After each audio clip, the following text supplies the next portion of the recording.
নমস্কার বন্ধুরা, আজ অনেক দিন পরে চলে আসলাম রান্নাঘরে রান্না করার জন্য। আজকে নিরামিষ খাবো, তাই কুমড়ো কেটে নিচ্ছি ছোট্ট ছোট্ট কিউব করে। এরকম করে কুমড়ো খেতে আমার খুবই ভালো লাগে। আমার মতো তোমাদেরও কার কার ভালো লাগে আমাকে কমেন্ট করে জানাইও।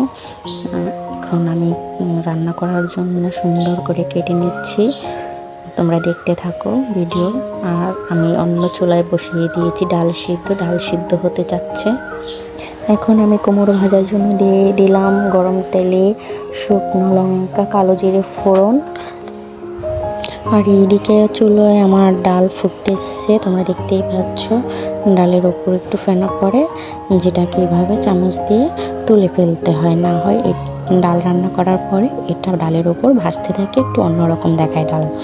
এই জায়গায় চলে আসলাম। আবার আমার শুকনো লঙ্কা, কালো জিরে হয়ে গেছে। এখন আমি দিয়ে দেব কেটে ধুয়ে রাখা আমার মিষ্টি কুমড়। তাহলে এরপর অনেক তেলের ভিতর দিয়ে কিছুক্ষণ নাড়াচাড়া করতে হবে। নাড়তে থাকলে সিদ্ধ হয়ে যাবে। এভাবে মিষ্টি কুমড় খেতে আমার খুবই ভালো লাগে।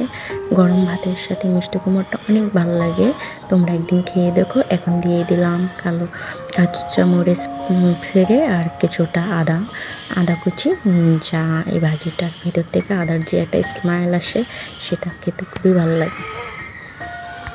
দেখুন নাড়তে নাড়তে এখন অনেকটা সিদ্ধ হয়ে গেছে, প্রায় হয়ে এসেছে। এখন আমি একটু চিনি দিয়ে নামিয়ে নেব। এরপরে দিয়ে দিলাম ডালের জন্য ফোড়ন। এখন আমার ডাল রান্না প্রায় শেষ হয়ে এসেছে। এখন আমি দিয়ে দিলাম ধনে পাতা কুচি, যা দিয়ে একটু নেড়ে চেড়ে ডালটাকে নামিয়ে নেব। এখন দেখো বন্ধুরা, রান্না করার পরে আমার চুলোর অবস্থা কীরকম হয়ে গেছে দেখতেই পাচ্ছ। তো সর্বপ্রথম আমি চুলোকে পরিষ্কার করে নিচ্ছি, তোমরা দেখতে থাকো। একটু হুইল দিয়ে চুলাটাকে ঘষে মেজে পরিষ্কার করতেছি।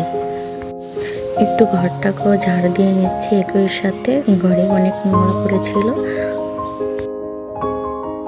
দেখো আমার এলোমেলো নোংরা ঘরটাকে গোছানোর পরে এরকম দেখতে লাগছে। একই সাথে একটু মাঝের ঘরটাও ঝাড় দিয়ে পরিষ্কার করে নিলাম। এই দেখো, পরিষ্কার করার পরে আমার ঘরের ফাইনাল লুক।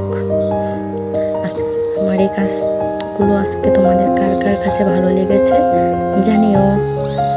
আজকের মতো বাই, ভালো থেকো সবাই।